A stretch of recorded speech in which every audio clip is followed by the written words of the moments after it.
আচ্ছা, খুব সম্প্রতি 2-3 দিন আগে একটা সরস্বতী পুজোর প্রতিমার দুটো হাত ভাঙা অবস্থায় পাওয়া যায় আমাদের হলদিয়া থানা এলাকায়, যেটা গান্ধীনগর স্পোর্টিং ক্লাব তাদের মানে যেটা তারা অর্ডার দিয়েছিল আর কি, তার অসম্পূর্ণ মা সরস্বতীর প্রতিমা সেটা তৈরি হচ্ছিল। তো এক্ষেত্রে খুব তৎপরতার সঙ্গে আমাদের হলদিয়া থানা আইসি হলদিয়ার নেতৃত্বে যে আমাদের টিম, তারা খুব ভালো কাজ করে, পুরো জিনিসটা ডিটেক্ট করে। সিসিটিভি ফুটেজ, অসংখ্য লোকের বয়ান ইত্যাদি, টেকনিক্যাল ম্যানুয়াল সবটা দিয়ে এটা সাবস্ট্যান্সিয়েটেড হয় এবং যে আমাদের অভিযুক্ত, সে এই পুরো ঘটনাটা, এর নাম হচ্ছে রাজীব বাগ, 36 বছর মতো বয়স, এটা স্বীকার করে। এবং আমরা যেটা করি, ওকে রিমান্ডে নেওয়ার পর এটাকে পুরোটা, যেটা আমরা বলেছি আমাদের ঘোষিত অবস্থান, যে তদন্ত প্রক্রিয়াটার সঙ্গে পুরোটার সঙ্গে আমরা জুড়ে নেব যারা স্টেক হোল্ডার, ওখানে স্থানীয় মানুষজন এবং ওই ক্লাবের যারা, তারা কিন্তু এটা যে কিভাবে আমরা পেলাম এবং সেই পুরো কিভাবে ঘটনাটা ঘটেছে সেটাকে আমরা রিকনস্ট্রাকশন অফ ক্রাইম এবং পুরো জার্নিটার সঙ্গে তাদেরকে আমরা জুড়ে নিই। তার ফলে ওখানেতে এটা সবার মধ্যেই সেটা একটা প্রতীতি যথার্থভাবে আছে যে এই ব্যক্তি এই ঘটনাটা ঘটিয়েছে।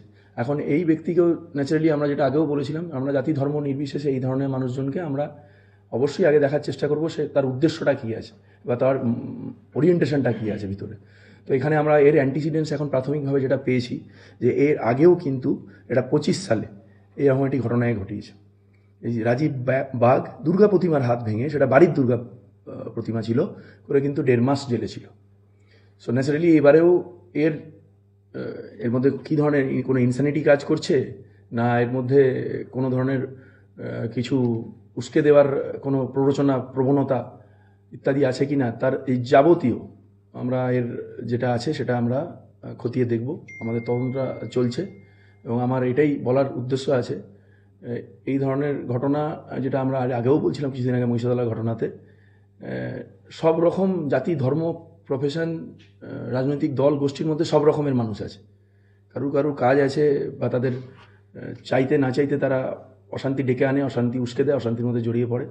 তার মধ্যে আমরা কোনোদিন এইভাবে দেখব না বিষয়টাকে যে তার জন্য পুরো পেশাটা, পুরো ভাষাটা, পুরো ধর্মটা, পুরো সম্প্রদায়টা, পুরো রাজনৈতিক দলটা সেটার সঙ্গে অ্যাফিলিয়েটেড আছে। এটা কোনো সুস্থ স্বাভাবিক বুদ্ধিসম্পন্ন মানুষের কাজ নয়। এই ধরনের ঘটনা ঘটলে তদন্ত অত্যন্ত রিলিজিয়াসলি হবে এবং যা ফাইন্ডিং সেটা করতেছি, যে মানে প্রতিটা বিষয়ের মধ্যে এটা খুব অস্বাস্থ্যকর পর্যায়ে চলে যাচ্ছে, যে প্রতিটা বিষয়ের মধ্যে আমাদের ধর্ম খুঁজতে যাওয়াটা খুব খুব বাজে ব্যাপার আছে। আমার কথা হচ্ছে যে প্রত্যেকটা ধর্মের মধ্যে এরকম মানুষ আছে যারা অন্যের ধর্মের প্রতি প্রচণ্ড অসহিষ্ণু। এবার কোথায় শতকরা বেশি কম, এটা বেসিক্যালি শিক্ষার ব্যাপার আছে, কিন্তু যার মধ্যে এটা আছে এই ধরনের বিষ, সে ভারতীয় সংবিধানের পরিপন্থী একটা অবস্থানে থাকছে। সুতরাং তার প্রতি আমরা খুব হার্স হব।